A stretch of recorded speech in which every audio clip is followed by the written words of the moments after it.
विधानसभा का महासंग्राम।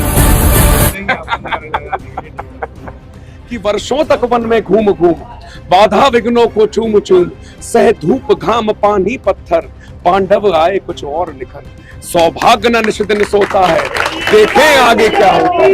ये 2018 में सरकार बनने के बाद दो न्याय अगर तो आधा, जनता का जवाब, दो न्याय अगर तो आधा दो, पर इसमें भी यदि बाधा हो तो दे दो केवल 5 ग्राम, रखो अपनी धरती तमाम। हम वही खुशी से खाएंगे, परिजन परसीना उठाएंगे। दुर्योधन वह भी दे ना सका, यहाँ दुर्योधन कांग्रेस सरकार, दुर्योधन वह भी दे ना सका, आशीष समाज का ले ना सका, उल्टे हरि को बांधने चला। हरि हमारी पूरी जनता चला, उल्टे हरि को बांधने चला, जो था साध उसे साधने चला। जब नाश मनुष्य पर छाता पहले विवेक मर जाता। यहाँ सत्ता के लालच में जैसी सरकार बनी, किवाड़ बंद करके आपस में 2018 में सत्ता की कुर्सी की भूख चालू हो गई। ये कांग्रेस की हालत थी। बच गया बिगुल, बिछ गई चुनावी बिसात, किसका बजेगा डंका और किसकी होगी मार। सत्ता के सबसे बड़े रण क्षेत्र का हाल, विधानसभा का महासंग्राम। सिंधु में डुबकी गोताखोर लगाता है, जा जाकर खाली हाथ वापस आता है। मिलते नहीं सहज ही मोती गहरे पानी में, लेकिन बढ़ता विश्वास इसी हैरानी में। आखिर उसकी मुट्ठी खाली हर बार नहीं होती, क्योंकि कोशिश करने वालों की कभी हार नहीं होती, कभी हार नहीं होती। नमस्कार, मैं हूं आपके साथ में भूपेंद्र सिंह और आप रिपब्लिक सागर मीडिया के साथ में हैं। मध्य प्रदेश में इस वक्त विधानसभा चुनाव चल रहा है। इस विधानसभा चुनाव के चलते हमारे चैनल के माध्यम से सागर जिले की तमाम विधानसभाओं का लगातार जनसंपर्क किया जा रहा है और चुनावी चौपाल के माध्यम से लोगों का रुझान भी लिया जा रहा है कि इस विधानसभा चुनाव में उनका रुझान किस ओर जा रहा है, कि आखिर वो वर्तमान सरकार को समर्थन देते हैं या मध्य प्रदेश में कुछ परिवर्तन चाहते हैं। इसी माहौल में आज हमारा विजिट हुआ है मध्य प्रदेश की सबसे चर्चित विधानसभा सुर्खी विधानसभा क्षेत्र में। आज हम सुर्खी विधानसभा क्षेत्र के राहतगढ़ में हैं। यहाँ पर आज ज्योतिरादित्य सिंधिया आए हुए थे और यहाँ से भारतीय जनता पार्टी के प्रत्याशी गोविंद सिंह राजपूत के समर्थन में यहाँ पर जनसभा की। इस वक्त हमारे साथ में मौजूद है आकाश सिंह राजपूत जी। सर, बहुत बहुत स्वागत है आपका हमारे चैनल में। बहुत बहुत धन्यवाद भूपेंद्र सिंह जी, आपका चैनल भी बहुत आगे जाए ऐसी मैं कामना करता हूँ। आज धनतेरस का दिन है, तो मैं आपके रिपब्लिक न्यूज़ के माध्यम से सभी आपके दर्शकों को धनतेरस की बहुत बहुत शुभकामनाएं देता हूं एवं अग्रिम दिवाली की शुभकामनाएं देता हूं। अब ये 2023 का विधानसभा चुनाव चल रहा है। आज ज्योतिरादित्य सिंधिया जी भी यहाँ सुर्खी विधानसभा क्षेत्र में शिरकत की राहतगढ़ में। क्या लग रहा है इस बार का आपको? इस बार मुझे लग रहा है कि जो पिछली बार का आंकड़ा था, जो 2018 में था, उसके आगे बढ़कर इस बार 2020 में जब उपचुनाव मंत्री जी 41,000 वोट से जीते थे, इस बार मुझे निश्चित तौर पे वही उत्साह पूरे सुर्खी विधानसभा में दिख रहा है। क्योंकि जिस तरीके के विकास कार्य पिछले 1.5 वर्षों में हमारे भारतीय जनता पार्टी में हमारे मंत्री, आपके मंत्री गोविंद सिंह राजपूत जी ने किए, वो निश्चित तौर पे बहुत काबिल तारीफ है। जिस तरीके से मंत्री बनने के बाद एक एक कार्य को निरंतर उनने खुद ऑब्जर्वेशन देखकर, आप राहतगढ़ की तस्वीर देखें, सुर्खी की तस्वीर देखें, बिलेहरा की तस्वीर देखें, जैसी नगर की तस्वीर देखें एवं ग्रामीण अंचल की भी तस्वीर देखें, तो आज मैं खुद देख के हैरान हो जाता हूं कि इतना विकास क्या सच में 1 साल में हो सकता है।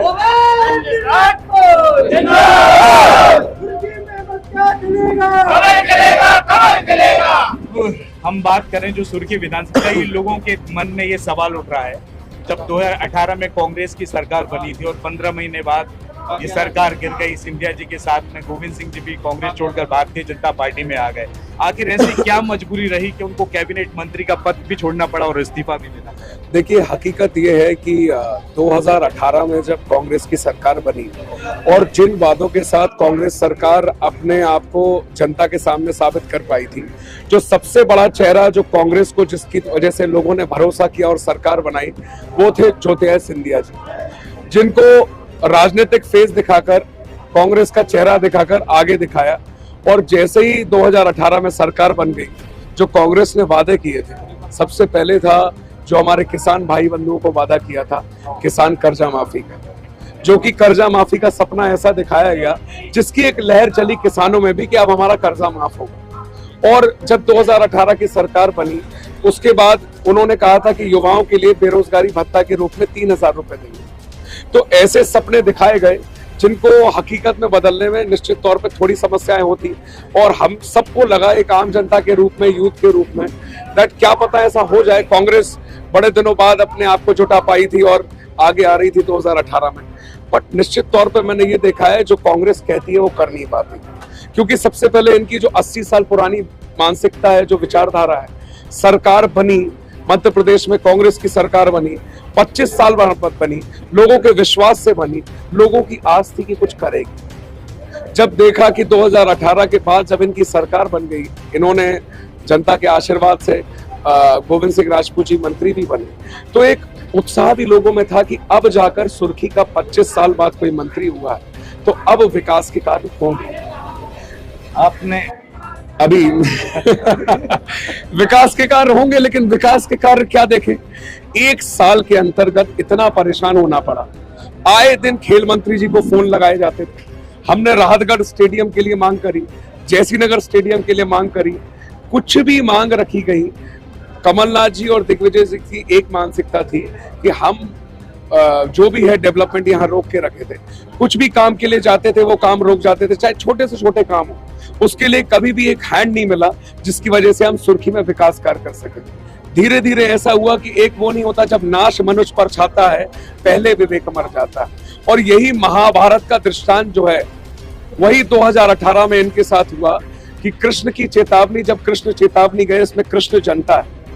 जनता ने बहुत बार जगाने की कोशिश की। आदरणीय ज्योतिरादित्य सिंधिया ने भी बहुत बार सरकार को बताने की कोशिश करी कि वर्षों तक वन में घूम घूम, बाधा विघ्नों को चूम चूम, सह धूप घाम पानी पत्थर, पांडव आए कुछ और निखर, सौभाग्य न निश दिन सोता है, देखें आगे क्या होता है। ये 2018 में सरकार बनने के बाद, दो न्याय अगर तो आधा, जनता का जवाब, दो न्याय अगर तो आधा दो, पर इसमें भी यदि बाधा हो तो दे दो केवल 5 ग्राम, रखो अपनी धरती तमाम, हम वही खुशी से खाएंगे, परिजन परसीना उठाएंगे।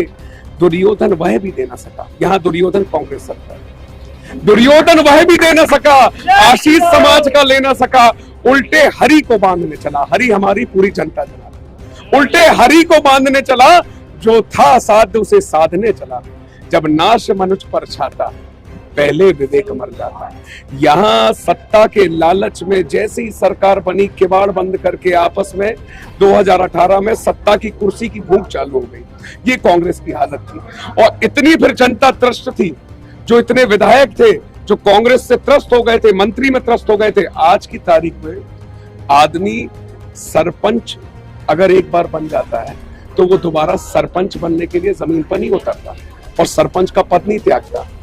लेकिन कहीं कहीं जब समस्याएं बढ़ जाती हैं, क्योंकि एक जनसेवा ही माध्यम है, जो मैंने पिताजी से सीखा है कि किस तरीके से लोगों के सुख दुख में उनके विश्वास के पात्र बनकर जिस तरीके से उन्होंने निस्वार्थ भाव से सेवा करी है, उससे मैंने देखा है कि वो जनता में कितना अपना परिवार मानते हैं। उन्होंने अपना पद ठुकरा कर जनता के हित में एक बार फिर अपने आप को जमीन पर उतार दिया, और जनता जनार्दन के आशीर्वाद से एक बार फिर वो चुन के आए, और वहां से एक बार फिर सुर्खी की गाथा लिखी गई, और वहां से विकास की धारा बनी।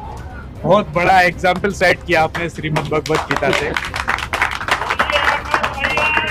मुझे लगता है कि ये आपका वक्तव्य काफी प्रभावी रहेगा पब्लिक में।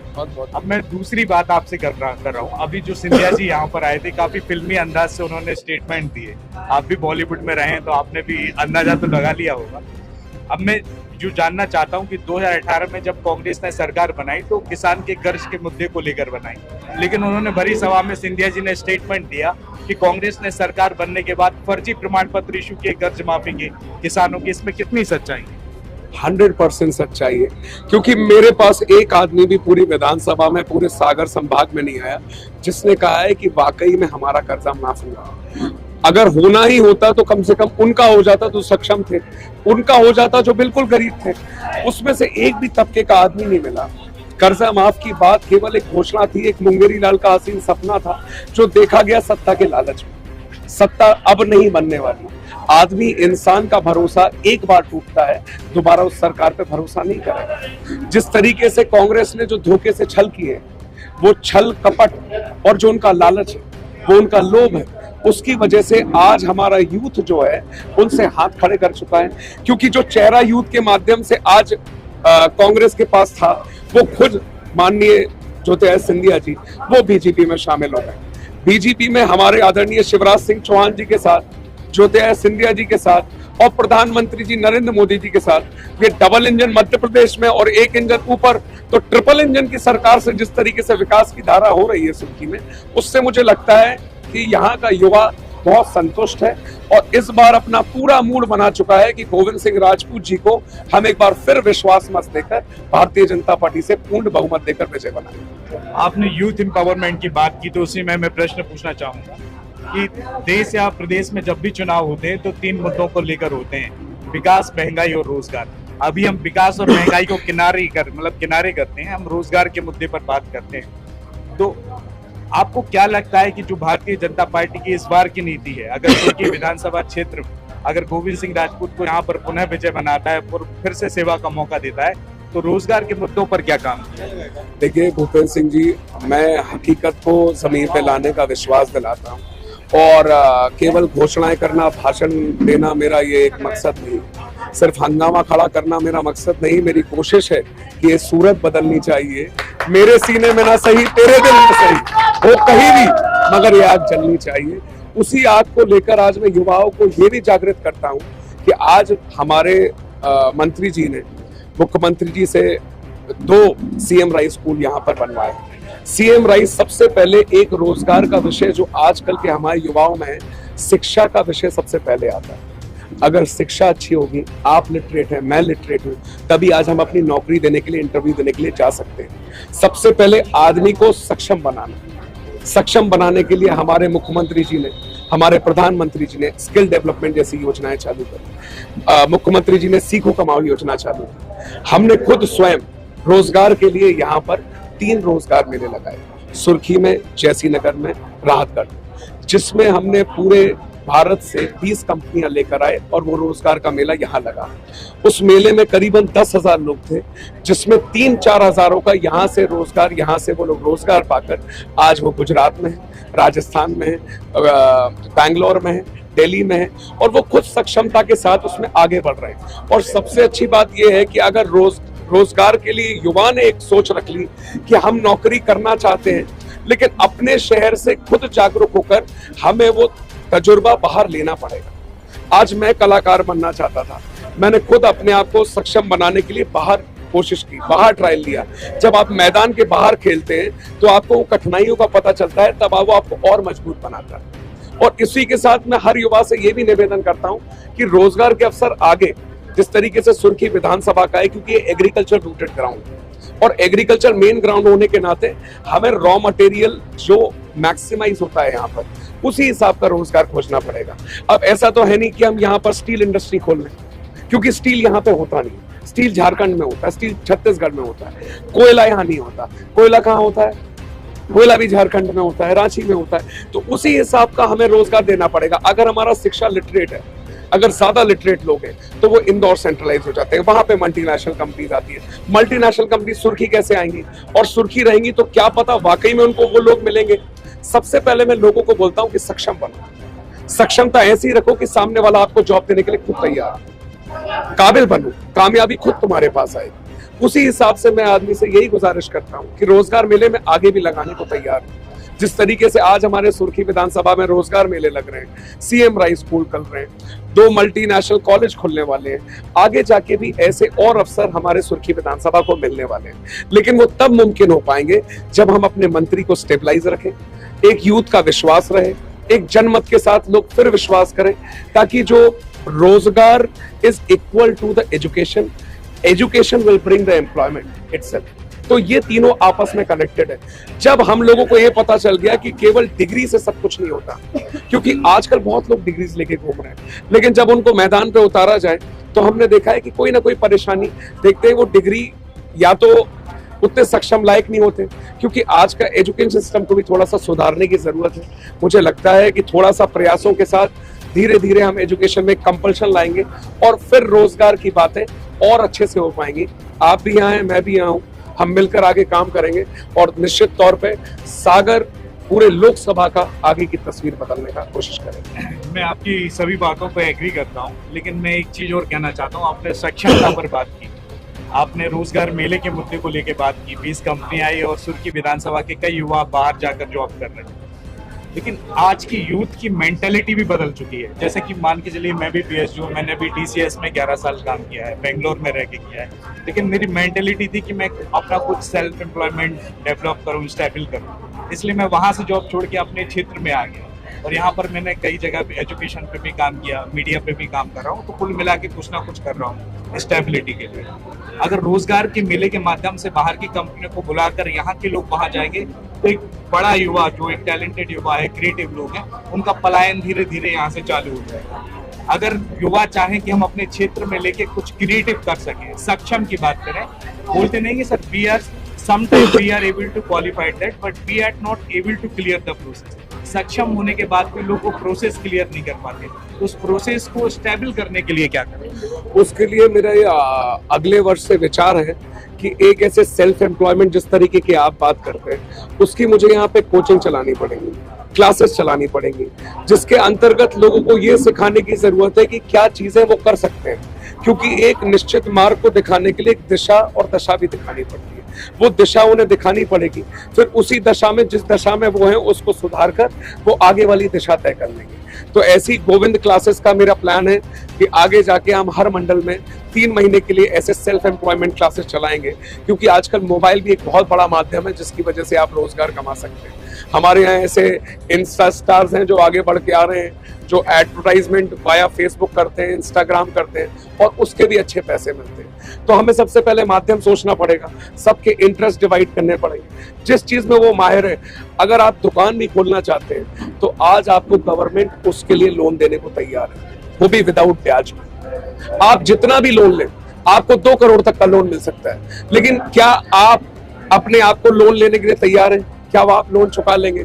अगर आप मेरे पास आ जाते हैं कि भैया मुझे लोन चाहिए, मैं ये दुकान खोल रहा हूँ, मैं निश्चित तौर पे आपकी मदद करूंगा, क्योंकि मुझे आप पे पहले भरोसा होना चाहिए।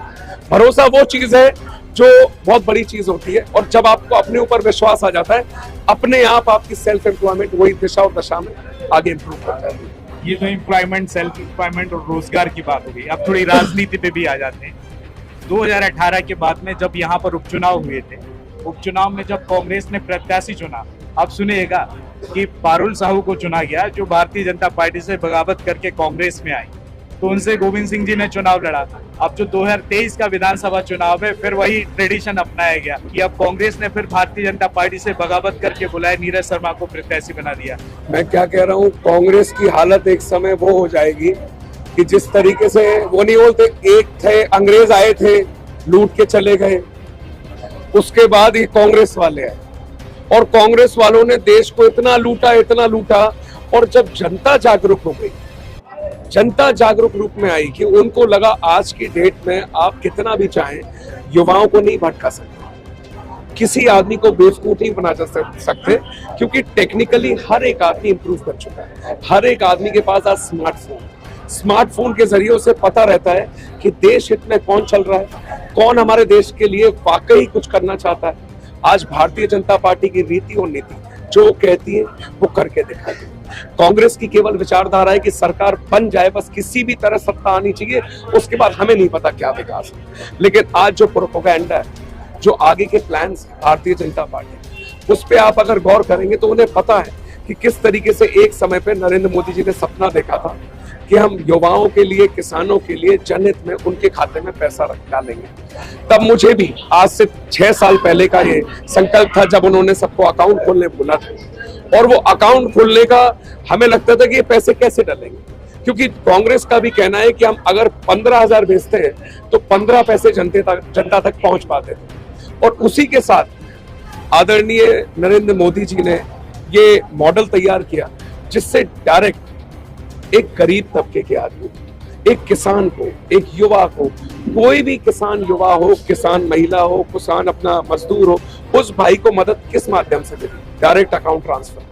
आज आप देखेंगे तो हम टेक्निकली इंडिया सबसे स्ट्रॉन्गेस्ट, वर्ल्ड का सबसे स्ट्रॉन्गेस्ट बन गया है, जो टेक्निकली बहुत साउंड हो गया है। उसके सबको खाते चलाने आते हैं, सबके डिवाइस में पैसे आते हैं, सबको पेटीएम करना आता है। जिस तरीके से हम टेक्निकली इंप्रूव हो रहे हैं, आप देश की जीडीपी पे बात करो, आज हम नंबर 3 पे हैं। एक टाइम पे हम 18 से भी पीछे थे, आज हम जीडीपी में आगे निकल आए, नरेंद्र मोदी जी के नेतृत्व में आगे निकल आए। अब बात करें हम अपनी लाडली बहना योजना की, एक योजना जो मैं सपने में भी एक ऐसी योजना सोच नहीं पाता था कि ऐसी योजना क्या वाकई हकीकत में हो सकती है। और मैं बहुत बहुत धन्यवाद करता हूं हमारे मुख्यमंत्री शिवराज सिंह चौहान जी का, केंद्र के नेतृत्व का और भारतीय जनता पार्टी के तमाम उन नेताओं का, जिन्होंने ये मिलकर एक ऐसी योजना बनाई जो आज हमारी एक एक बहना को जो 21 साल से 30 साल तक है, उनके लिए ये खाते में 1250 डायरेक्ट उनके खाते में पहुंचना, एक इतनी बड़ी सुविधा देना ताकि वो आने वाले भविष्य अपने जो उनके बच्चे हों उनको पालन पोषण कर सके, जो अपने लिए कुछ शॉपिंग कर सके। क्योंकि आप भी जानते हैं कभी कभी पति कमाता है और पत्नी नहीं कमाती, कभी वो भी सोचती है कि उनके लिए सेल्फ खर्च के लिए कुछ पैसे हों, और ये पैसे डायरेक्ट उनके खाते में पहुंचाना, ये घोषणा नहीं करी, उसको हकीकत में कर दिया। सिलेंडर 650 का घोषणा नहीं करी, कर दिया। आज तो मुझे लगता है कि भारतीय जनता पार्टी को कोई योजना बताएंगे और वो तत्पर उस पर काम करके अगले दिन उसे लागू कर देती है। ये भारतीय जनता पार्टी की खासियत है। आखिरी सवाल और पूछूंगा, विधानसभा चुनाव के मतदान के लिए कुछ ज्यादा समय शेष नहीं रह गया है, 17 नवंबर को मतदान होने के लिए जा रहा है, तो मतदान देने से पहले आप जनता को क्या संदेश देना चाहते हैं कि किन बातों का ध्यान? सबसे पहले मैं रिपब्लिक न्यूज वालों को बहुत बहुत धन्यवाद करता हूं, और सभी हमारे जागरूक मतदाता भाइयों बहनों को, मध्य प्रदेश के सभी हमारे मित्रगणों को जो मुझे सुन रहे हैं, 17 नवंबर के दिन एक ऐसी तारीख है जिस दिन आप अपना एक जनसेवक अपने विधानसभा में चुनते हैं, जिसके बतौर वो विधानसभा में एक मजबूती आती है, एक उम्मीद आती है विकास की। और ये विकास का वोट उसे ही को देना जो आपके हित में, जनता के सुख दुख में एक परिवार के रूप में हमेशा उनके साथ खड़ा हो। आज सत्ता के लालची बहुत है, बहुत लोग ऐसे घूमते हैं जो किसी तरह सत्ता के लालच में वो वोट पाना चाहते हैं, लेकिन वोट नोटों के लिए मत दीजिए। वोट उसी को दीजिए वोट जिसको आज हक की राजनीति करना आता हो, जो आपके विकास के लिए खुद सपने देखने के लिए जमीनी हकीकत पे हो। और मैं सभी जनता जनार्दन से निवेदन करता हूं कि अगर अपना मत एक आशीर्वाद के रूप में भारतीय जनता पार्टी के लिए चुनेंगे तो निश्चित तौर पे 17 नवंबर से 3 दिसंबर तक जब सरकार बन जाएगी तो पूर्ण बहुमत के साथ एक बार फिर विकास के कार्य भारतीय जनता पार्टी मध्य प्रदेश में लागू होगी और फिर विकास के कार्य आगे बढ़ेंगे। बहुत बहुत धन्यवाद सर चैनल के साथ में जुड़ने के लिए। जैसा कि आपने देखा कि अभी हमारे साथ में मौजूद थे आकाश सिंह राजपूत। अब ये सुर्खी विधानसभा क्षेत्र का महासंग्राम है। अब 2023 के विधानसभा चुनाव में जनता किसकी सरकार चुनेगी ये तो 3 दिसंबर का परिणाम ही बताएगा। फिलहाल इस एपिसोड में इतना ही। मैं भूपेंद्र सिंह रिपब्लिक सागर मीडिया की ओर से आप सभी से विदा लेता हूं। जय हिंद, जय भारत। बज गया बिगुल, बिछ गई चुनावी बिसात, किसका बजेगा डंका और किसकी होगी मात, सत्ता के सबसे बड़े रण क्षेत्र का हाल, विधानसभा का महासंग्राम।